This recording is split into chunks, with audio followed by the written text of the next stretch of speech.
I mean, The Last of Us is a masterpiece. You want to talk about one word to describe it, it's a masterpiece. This is a game that will stand the test of time, that when we talk about video games that help shape the industry and change the way we told stories and change the way people thought of this medium, they're going to talk about The Last of Us.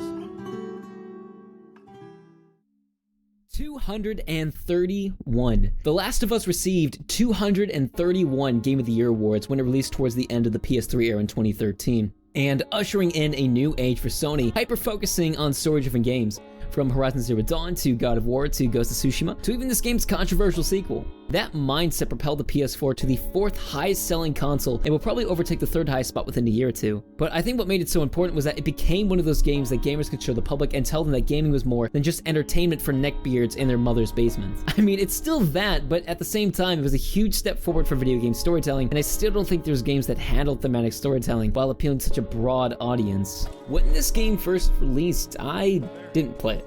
I was poor, stupid, and had a small attention span, and decided to play Minecraft instead. Also, I didn't own a PS3. But when the PS4 came out, it was one of my first purchases, and this game made me cry. Its ability to easily hook you in its mesmerizingly beautiful setting and well-written characters latches you to this game, and that includes our two protagonists, Joel and Ellie. In the prologue, you quickly see the relationship between Joel and his daughter, Sarah. What's this? Your birthday?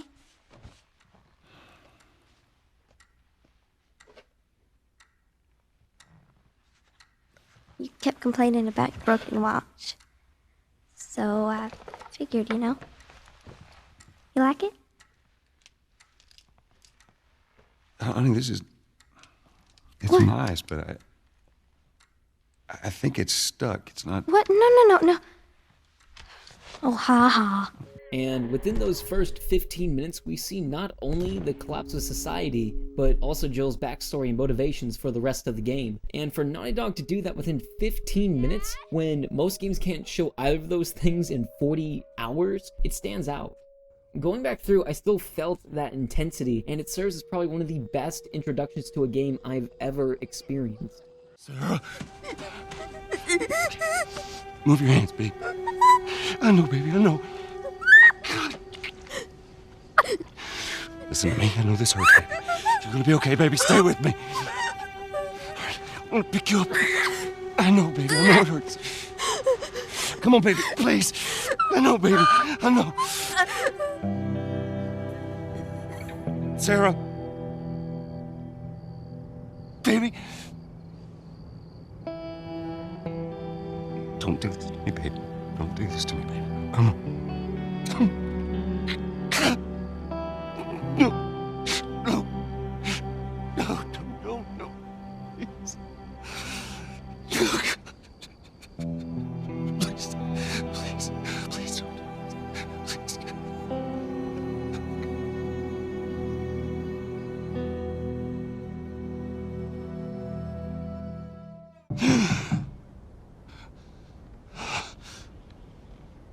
20 years later, a broken, hardened Joel meets Ellie, a young girl who is immune to the virus that has plagued the world. He is then tasked with transporting her to a facility where a cure can potentially be made. It's a typical save the world story, but it focuses more on the journey where Joel, and therefore us, begin to know Ellie better and watch her grow. You understand her wants, her dreams, her fears, her likes and dislikes, and her trauma. And through this journey, Joel begins to find that love he lost so long ago. Was that everything you hoped for? Jury's still out. But man, can't deny that view. Come on, this way. Towards the end, Joel makes a very important decision, and even without some stupid choice system, the player feels the weight behind that decision and understands it, because that is what amazing writing can do. Have a deep and powerful effect on the viewer and challenge them to think critically. This is easily the best part of this game and why everyone should play it. However, to end it here would basically be every other review of this game, simply amplifying focus to the story while ignoring everything else. And I want to look at some of the common criticisms of this game and tell you why, even though there are hindrances, there are parts that make the whole greater. A lot of the criticism from this game is the boring third-person shooter crafting stealth em up shit, or as I like to call them, the peekaboo shooter. Alright, check this out. I'm gonna strangle this Been an guy. army in that truck. How the fuck did they wipe out the entire- Peekaboo! Well then. That has become so popular, especially in these past 2 generations, thanks to games like Gears of War and Naughty Dog's predecessor series Uncharted. And I won't lie, the stealth itself is pretty comical.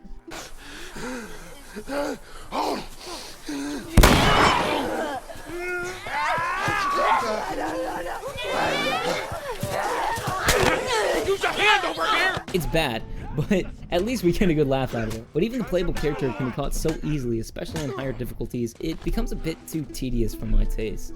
And watching the same animation of strangling someone 200 times gets old after a while. I would know. I reviewed all the footage. And then there's the actual combat, and it's hard to get used to, especially the aiming. There are times it feels like bullets clip through, but the bulk of it all is about taking your time when aiming. It uses the same layout for aiming that Naughty Dog used for the Uncharted series, and it works for that game. But that was because Nathan Drake had far more ammo and the weapons themselves sprayed more, meaning missed shots mattered less. Because you were still hitting the enemy, but in The Last of Us we have less ammo and no spray, meaning that every shot we use has to count, which further emphasizes careful aiming and slowing down the combat. So if you want to begin the game on a harder difficulty, which I do actually recommend, you can, but just be prepared for having to use more stealth, less ammo, and a lot more patience. Also, fuck the bow. I don't think I'm that bad at the game, but using the bow is complete horseshit. You'd be better off just using it to distract enemies.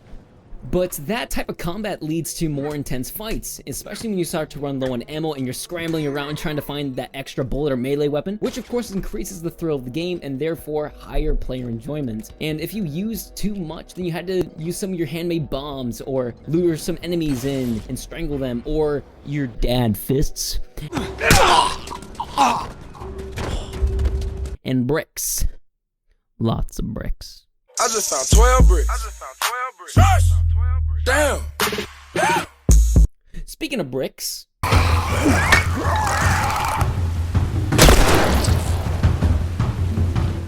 Yes, the zombie, a famous horror icon in Western pop culture, creating dozens of famous movies, books, television shows, and more profoundly, games. From Resident Evil to Dead Rising to Call of Duty to Dead Space to Left 4 Dead, to Minecraft, to Plants vs. Zombies, Red Dead Redemption, Dead Island, Zombie U, just to name a few. And they haven't slowed down. Fortnite and DayZ were originally zombie games, and while they transformed into completely different genres, their origin is significant enough to talk about, and at the time of the original's release, the public was seriously getting tired of our flesh-eating friends. I know I was after dozens of hours playing zombies on Call of Duty, but the team at Naughty Dog understood this and decided to make the piles of moving corpses so unique in design by incorporating an actual fungal parasite known as cordyceps. These weren't your normal plague zombies, but fungal plague zombies, and it helped to create some of the most interesting enemy and environmental designs in recent memory.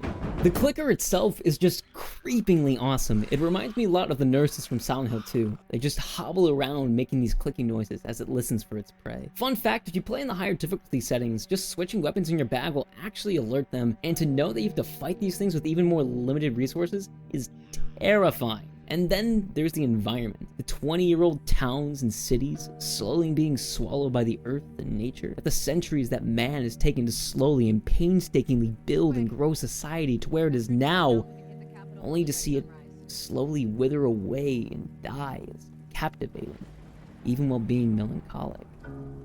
The Last of Us is a game of captivation and melancholy. Again, more so in the writing.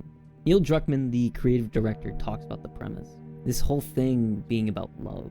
Specifically what happens when we lose it, rediscover it, and what we would do to hold on to it. I'm sorry about your daughter, Joel, but I have lost people too. You have no idea what loss is.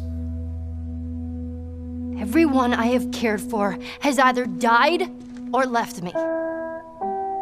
Everyone fucking except for you. So don't tell me that I would be safer with someone else, because the truth is I would just be more scared. And we see that with all the characters. Bill's loneliness and paranoia after his partner left him. Henry's overbearing protection of his brother, and even David and his problems. There is no specific enemy in The Last of Us, only despair and corruption. Also, shout out to Gustavo Santolaya. He made an awesome minimalist soundtrack that is seriously underrated in gaming. Good job, man. I want to talk about one last part in this game. I want to justify the greatest criticism and why games are a fantastic way to tell a story.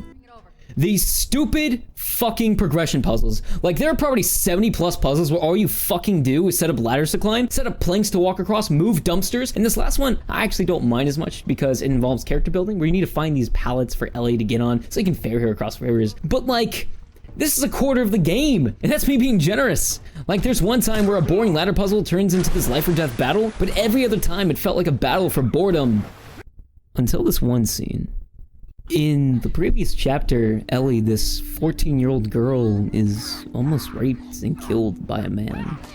She's able to grab his machete and kill him, but continues to hack at him until Joel eventually calms her down. We then immediately proceed into the next chapter, where we clearly see the trauma that has stayed with her. Joel tries to cheer her up, but to no avail. The mood stays this way until we see a ladder out of reach, and at this point the player is ready to follow the motions.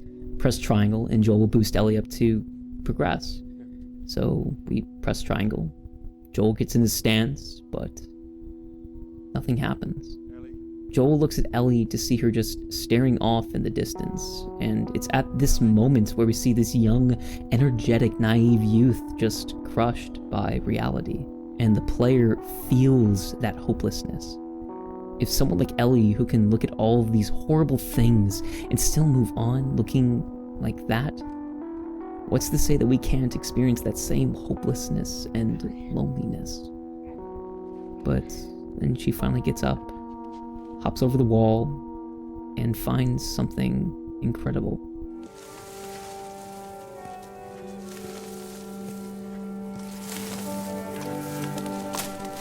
It's moments like these that make The Last of Us iconic, and all of these things that we may have found annoying all add up to this experience that's unforgettable. So, is this everything you were hoping for?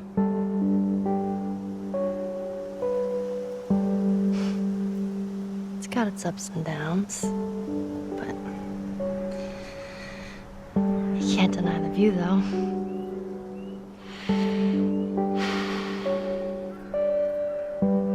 So please find some way to experience this game, whether it be playing on a PS4, PS3, or watching a Let's Play. I remember first hearing about this game from Markiplier way back when. He and many other YouTubers inspired me to start this channel, and I hope this review can do this game justice, as will my reviews, in not only judging a game as a product and as art, but to also entertain and inspire my viewers. So if you made it to the end, I just want to say thank you, and I hope you'll watch my future content.